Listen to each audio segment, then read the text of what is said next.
विदेश मंत्री एस जयशंकर की सऊदी अरब के विदेश मंत्री से बात हुई है, यानी चौतरफा पाकिस्तान को घेरा जा रहा है। सऊदी अरब के विदेश मंत्री फैसल बिन फरहान से जयशंकर ने बात की है। पहलगाम हमले में पाकिस्तान का हाथ होने के बारे में उन्हें भी बता दिया गया है। विदेश मंत्री एस जयशंकर आज इजराइल के राजदूत से भी मिले हैं, यानी नरेंद्र मोदी इस वक्त लगातार पाकिस्तान पर जो अटैक होना है उसकी तैयारी तो उनकी सेनाएं कर ही रही हैं। साथ ही जो उनकी डिप्लोमेटिक सेना है, जो डिप्लोमैट्स की सेना है, वो डिप्लोमेटिक चैनल्स पर अपना काम कर रही है, उस लेवल पर अपना काम कर रही है। दुनिया को पाकिस्तान के खिलाफ जो सबूत है वो दिए जा रहे हैं, मुस्लिम देशों को दिए जा रहे हैं। सऊदी अरब को बता दिया गया है कि देखिए ये देश इसी के लायक ही, हम क्या करें, हमको करना पड़ रहा है। लेकिन बड़ी खबरें यही नहीं रुक रही, एक और ब्रेकिंग न्यूज के साथ शुरुआत कर रहे हैं। सिंधु समझौते पर अमित शाह के घर पर बैठक हुई है और इसमें बड़ा फैसला हुआ है। पाकिस्तान का पानी रोकने के लिए 3 चरणों का प्लान तैयार कर लिया गया है। पानी स्टोर करने के लिए डैम की क्षमता बढ़ाएगा भारत, डैम से गाद हटाने का काम तुरंत शुरू कर दिया जाएगा और पाकिस्तान को एक बूंद भी पानी नहीं देने का प्लान तैयार है। तो बड़ी खबर यह आ रही है कि नरेंद्र मोदी ने क्लियर मैसेज दे दिया है कि पाकिस्तान को एक बूंद पानी नहीं जाना चाहिए और उसके लिए जो करना है करो। अभी समय लगे थोड़ा सा, जो अभी कर सकते हो वो करो, जो आने वाले समय में करना है उसकी तैयारी शुरू करो, जो डैम बनाने बनाओ, जो गाद हटाने का काम करना है वो करो और पाकिस्तान का पानी रोक दो। इतना ही नहीं, यह भी कहा गया है कि पाकिस्तान को जो जानकारी दी जाती है कि किस डैम से कितना पानी छोड़ा जा रहा है, कहां से कितना पानी आ रहा है, यह जानकारी देना बंद कर दो। उसको पता ही नहीं चलेगा पीछे से कितना पानी आ रहा है, पूरा पाकिस्तान बह जाएगा, पंजाब प्रांत जो है तबाह हो जाएगा। तो दिन भर आप देखिए पाकिस्तान की नींद उड़ा देने वाली खबरें आ रही हैं। पाकिस्तान पर चौतरफा अटैक हो रहा है और पाकिस्तान की नींद यह सोच कर उड़ी हुई है कि पीएम मोदी पाकिस्तान के साथ और क्या क्या करने वाले हैं। पाकिस्तान में इस वक्त यही चर्चा चल रही है कि क्या पीएम मोदी लाहौर में तिरंगा फहरा देंगे, क्या पाकिस्तान का नक्शा चेंज कर देंगे, क्या पाकिस्तान से भारत की 5वीं और आखिरी निर्णायक जंग होने वाली है। पाकिस्तान इसलिए घबराया हुआ है क्योंकि कल ही पीएम मोदी ने पाकिस्तान को खुल्लम खुल्ला चेतावनी दी थी कि मिट्टी में मिला देंगे। आज ही बॉर्डर और कश्मीर के अंदर जबरदस्त एक्शन शुरू हो गया। एलओसी और इंटरनेशनल बॉर्डर के पास इंडियन एयरफोर्स और पाकिस्तानी एयरफोर्स की मूवमेंट देखी गई। एलओसी पर तो भारत और पाकिस्तान के बीच कल रात भीषण गोलीबारी हुई है। एलओसी पर करीब 10 जगह पाकिस्तान को सेना ने मुंहतोड़ जवाब दिया है। यानी कई लोगों से अगर आप पूछिए तो वो बता रहे हैं कि कल रात एलओसी पर दिवाली जैसा माहौल था, इतने धमाके हो रहे थे, मतलब धुआंधार वहां पर भारत ने जो है वो गोलाबारी की है एलओसी के ऊपर। आप सुनिए एलओसी पर कल रात कैसे बमबारी की आवाजें आ रही थी, जरा वो आपको आवाज सुनवाता हूं, सुनिए जरा।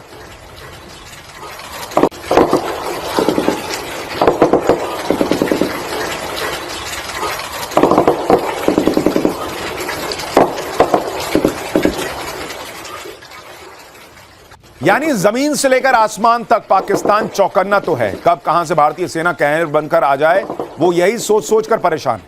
इस बीच कश्मीर में आतंकियों पर एक्शन तेज हो गया है। सुरक्षा बल आतंकियों के घर पहुंचकर सर्च ऑपरेशन चला रहे हैं क्योंकि भाई उधर ठोकना जरूरी है तो इधर भी ठोकना जरूरी है। जो घरों में आतंकियों को छुपाते हैं, जो उन्हें राशन देते हैं, दाना पानी देते हैं, मिट्टी में इनको भी मिलाना पड़ेगा। और नरेंद्र मोदी ने सीमा के इस पार भी काम शुरू किया है, उधर भी कर दिया है। एनकाउंटर में टॉप लश्कर कमांडर अल्ताफ लाली को ढेर कर दिया गया है। कश्मीर में आतंकियों के घरों पर लगातार धमाके हो रहे हैं। आपको कुछ तस्वीरें दिखाता हूं। आतंकी के घर भयंकर ब्लास्ट हुआ है, यह उसकी तस्वीर है। जरा एक बार तस्वीर सुनाइए, धमाके की गूंज सुनिए।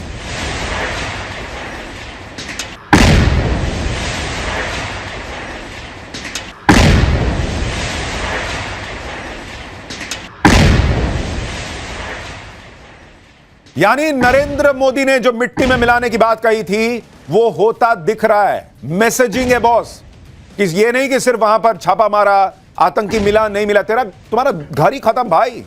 जब दूसरों के घरों में चिराग बुझाने के बारे में तुम नहीं सोच रहे तो तुम्हारा घर किस हिसाब से रहेगा। आप देखिए कैसे सर्च ऑपरेशंस चल रहे हैं, एक एक को चुन चुन कर या तो खत्म किया जा रहा है या उसके घर जो भी चीज है सब खत्म कर दो। इस ब्लास्ट की गूंज कश्मीर में छिपे आतंकियों और पाकिस्तान में बैठे आतंकियों के लिए आने वाली तबाही का ट्रेलर भर है। आप देखिए कैसे कश्मीर में हर गली हर चौराहे पर सेना जो है वो सर्च ऑपरेशन चला रही है। पाकिस्तान और उसके आतंकियों के खिलाफ आज जो जबरदस्त एक्शन हुआ है उसकी एक एक डिटेल आज आपको दिखाऊंगा। कैसे बॉर्डर पर तनातनी बढ़ गई है यह बताऊंगा। पाकिस्तान में इस वक्त क्या माहौल है, मोदी के एक्शन से कैसे वहां नेता डरे हुए हैं, पाकिस्तान खुद कैसी अपनी जो है वो छीछा लेदर करवा रहा है, अमित शाह ने जो मीटिंग बुलाई वहां क्या हुआ, यह सब दिखाऊंगा। लेकिन आज जो दिन भर हुआ उसकी पहले एक झलक देख लीजिए।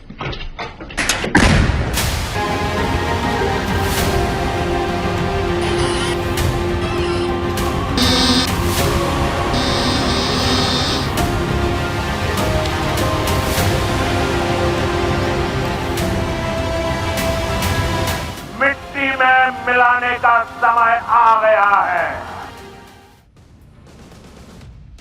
पाकिस्तान आज की डेट में खौफ में जी रहा है बॉस, और इसी डर में पाकिस्तान के जेट हवा में उड़ान भर रहे हैं।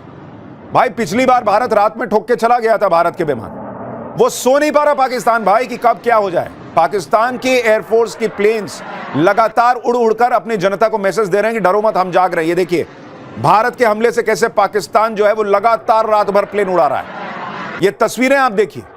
लेकिन पाकिस्तान की जनता भी जानती है कि जब हमले का वक्त आएगा तब ये सारी तिकड़मबाजी काम नहीं आएगी, भारत ठोक के चला जाएगा। उधर खबर यह भी है कि इंडियन एयरफोर्स भी बॉर्डर के पास चक्कर लगा रही है। पहलगाम के जंगलों में आतंकियों की तलाश के लिए ग्राउंड पर भी ऑपरेशन चल रहा है। आसमान से एयरफोर्स लगातार निगरानी रख रही है। राफेल की झलक दिखा दी गई है पाकिस्तान को, मिग की झलक दिखा दी गई है पाकिस्तान को। यानी पाकिस्तान को दिखने लगा है कि बॉस आने वाले दिन बहुत भयानक होने वाले हैं। कश्मीर के पहलगाम से हमारे सहयोगी की एक रिपोर्ट देखिए, फिर आपको बताता हूं कि पाकिस्तान रात भर कैसे आतंकियों को इधर से उधर ढोता रहा है। आवाज़ें मैं सुन पा रहा हूं कि जो वायुसेना के फाइटर जेट्स है वो लगातार यहाँ पे भी जो है ऊपर लगातार नजर बनाए हुए हैं। हम कोशिश करेंगे आपको ये दृश्य दिखाने की। देखिए लगातार आवाज़ें आपको सुनाई देंगी वायुसेना के फाइटर जेट्स की, जो पहलगाम और लाइन ऑफ कंट्रोल के नज़दीकी इलाकों में जो है लगातार अपनी नज़र बनाए हुए हैं। भाई पाकिस्तान ये तो जानता है कि पीएम मोदी कह रहे हैं तो करेंगे ही, लेकिन पाकिस्तान पर हमला हवा से होगा, हवा में होगा, जमीन पर से हो जाएगा, ये उसको अभी समझ में नहीं आ रहा है।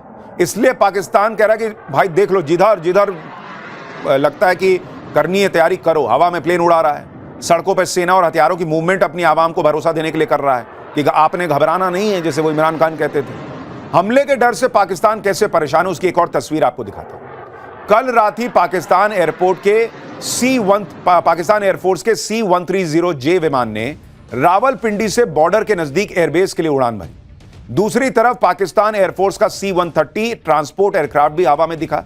आधी रात को इस ट्रांसपोर्ट एयरक्राफ्ट ने लाहौर से उड़ान भरी और इंडियन बॉर्डर से दूर कहीं उड़ा। अब इसी मूवमेंट को देखकर बताया जा रहा है कि क्या पाकिस्तान आतंकियों को प्लेन में भर भर के दूसरी जगह शिफ्ट कर रहा है, क्योंकि भाई आतंकी भी तो घबराए हुए होंगे। आपको सैफुल्लाह को दिखाया ही था कि वो सैफुल्लाह हाथ जोड़ रहा है कि भाई मैंने कुछ नहीं किया, तो वो आतंकी भी कह रहे होंगे कि भाई मुझे अभी ये ठोक के चले जाएंगे, फिर हम भी तुम्हारे काम नहीं आ पाएंगे। अब किसी को 72 उरे नहीं चाहिए, वैसा वाला हिसाब हो गया वहां आतंकियों को। तो उनको रात में उठा उठा के पाकिस्तान जो है इधर से उधर कर रहा है, क्योंकि पाकिस्तान यही सब ख्वाब दिखा के रेडिकलाइज करता है, आतंकी को बनाता है कि ये मिलेगा वो मिलेगा तुमको। भारत के संभावित हमले से पाकिस्तान इस कदर डरा हुआ है कि सेना के जवानों को बंकर के अंदर ही रहने के लिए कह दिया है। सारे जवानों की छुट्टी कैंसिल कर दिया कि भाई आज सबकी जरूरत पड़ने वाली है। बलूचिस्तान और अफगानिस्तान बॉर्डर से बड़ी संख्या में सैन्य कर्मियों को एलओसी पर तैनात किया जा रहा है। सूत्रों के हवाले से खबर है कि पाकिस्तान ने राजस्थान के ठीक सामने इंटरनेशनल बॉर्डर पर भी जवानों की तैनाती बढ़ा दी है। यह इलाका बहावलपुर का है, जहां पर आतंकी संगठन जैश-ए मोहम्मद का मेन हेडक्वार्टर है। तो पाकिस्तान को लग रहा है कि हो सकता है कि वो जैश का मेन ठिकाना जो है भारत वहां अटैक करे, तो वहां पर भी उसने अपनी फौज बढ़ा दी। पाकिस्तान का पैनिक मोड ऑन है और इस पैनिक मोड में पाकिस्तान डीजल और जेट फ्यूल भी जमा कर रहा है। पाकिस्तान ने अपनी तेल कंपनियों को आदेश दिया है कि वो हाई स्पीड डीजल और जेट फ्यूल के मैक्सिमम स्टॉक को सुनिश्चित कर लें। पाकिस्तान ने पेट्रोलियम इंपोर्ट भी बढ़ा दिया है। 22 अप्रैल को पहलगाम में आतंकी हमला हुआ और 23 अप्रैल को ही पाकिस्तान ने अपनी ऑयल कंपनियों को आदेश जारी किया था कि भाई जितना तेल संभाल के रख सकते हो रख लो। अब पाकिस्तान ऐसा क्यों कर रहा है, उसको किस बात का डर है, वो आपको एक मैप दिखाऊंगा तो आपको क्लियर कट समझ में आ जाएगा। जरा वो मैप यहां पर डालिए, आपको समझ में आएगा कि पाकिस्तान क्यों अलबलाया हुआ है, क्यों इतना तेल जमा कर रहा है। अगर आप देखें इस मैप को, देखिए ये भारत, ये पाकिस्तान, ठीक है। अब जरा आप इस चीज को देखिए कि पाकिस्तान के लिए अगर पर हमला करने के लिए भारत अगर जमीन के रास्ते घुसा तो यहां से घुसेगा। देख रहे हैं आप, जरा इसको क्लोज शॉट में दिखाइए। और ये जो है ये पूरा समुद्र का इलाका है, ठीक है। अभी आपको इधर पहाड़ दिखा दिया गया है, लेकिन ये समुद्र का इलाका है। तो उसमें स्थिति ये है कि भारत ने अगर ये कराची पोर्ट भी घेर लिया तो भाई हो गया कांड, क्योंकि पाकिस्तान में कुछ भी जो है वो अंदर जा ही नहीं पाएगा, क्योंकि इधर से भारतीय फौज घुसी रहेगी, इधर अफगानिस्तान है, अफगानिस्तान ऑलरेडी पाकिस्तान को ठोक रहा है, टीटीपी जो है वहां पर। और यहां पर कराची पोर्ट को अगर भारत ने घेर लिया तो ना इधर से पानी आ पाएगा, ना इधर से दाना आ पाएगा, दाना पानी दोनों बंद हो जाएगा। अगर भारत ने एलओसी से पाकिस्तान को ठोक दिया और उधर कराची को घेर लिया तो पाकिस्तान की मौत निश्चित हो जाएगी, क्योंकि कराची में पाकिस्तान की जान बसती है। भाई कराची में दो पोर्ट हैं, पोर्ट कासिम और पोर्ट कराची। कराची के दोनों पोर्ट जो हैं, अगर मैं आपको इसके बारे में बताऊं कि जिसके बारे में हम बात कर रहे हैं, कराची में दो पोर्ट, एक होता है पोर्ट कासिम और दूसरा है पोर्ट कराची। कराची के दोनों पोर्ट से पाकिस्तान का 95% विदेशी व्यापार होता है। कराची पोर्ट के जरिए पाकिस्तान में तेल और दूसरा सामान आता है। सऊदी अरब, यूएई, कुवैत और रूस जैसे देशों से पाकिस्तान कच्चा तेल खरीदता है। इसी वजह से बॉर्डर से लेकर पाकिस्तान के अंदर तक हड़कंप मचा हुआ है। पाकिस्तान खुद को अपने पाले हुए आतंकियों को मिट्टी में मिलने से बचाने की जद्दोजहद कर रहा है। उसको लग रहा है कि भाई इससे पहले भारत चारों तरफ से घेर दे, जितना तेल खरीद सकते हो कि खरीद लो, क्योंकि भाई तेल ही नहीं रहेगा तो लड़ाई क्या लड़ोगे। खुफिया सूत्रों के मुताबिक आईएसआई ने अपने इशारे पर चलने वाले सभी आतंकी संगठनों को अंडरग्राउंड होने के लिए कह दिया है। आतंकियों को अगले आदेश तक पब्लिक के बीच जाने से मना कर दिया गया है कि भाई बाहर मत निकलना। भारत की जवाबी कार्रवाई के डर से पीओके में आतंकियों के सभी लॉन्च पैड को खाली करा दिया गया है। खुफिया सूत्रों का कहना है कि बहावलपुर में मौजूद आतंकी संगठन जैश ए मोहम्मद के हेडक्वार्टर पर सन्नाटा पसरा हुआ है। दावा तो यह भी है कि पाकिस्तानी एयरफोर्स के एयरक्राफ्ट में आतंकी संगठनों के कमांडर्स को सेफ हाउस पहुंचाया जा रहा है। यानी पाकिस्तान अपने सैनिकों को, अपने लोगों को बचाने के साथ साथ आतंकियों को बचाने में भी लगा हुआ है। भारत की तैयारी देखकर पाकिस्तान इतने खौफ में है कि पीएम शहबाज शरीफ के मंत्रियों का अपनी आर्मी से भरोसा उठ चुका है। इसलिए अब पाकिस्तान के मंत्रियों ने भारत को एटम बॉम्ब की गीदड़ भभकी देना शुरू किया, क्योंकि घूम फिर के इनको कुछ नहीं समझ में आता है कि भाई ये वाला भी नहीं चला, ये वाला भी नहीं चला, ये वाला भी नहीं चला, तो क्या करें। एक काम करते हैं, हम बोलते हैं कि हमारे पास न्यूक्लियर बॉम्ब है, तो शायद भारत कुछ ना करे। घबराहट में पाकिस्तान अब आतंकवाद को लेकर अपने गुनाह भी कबूलने लगा है। पाकिस्तान के रक्षा मंत्री ख्वाजा आसिफ ने एक इंटरव्यू में मान लिया है कि पाकिस्तान पिछले 30 सालों से आतंकवाद और आतंकवादियों को पाल रहा है। आप सुनिए कैसे एक विदेशी चैनल को इंटरव्यू देते हुए ख्वाजा आसिफ ने कह दिया कि भाई हम 30 साल से यही गंदा काम कर रहे हैं, अमेरिका के लिए, ब्रिटेन के लिए।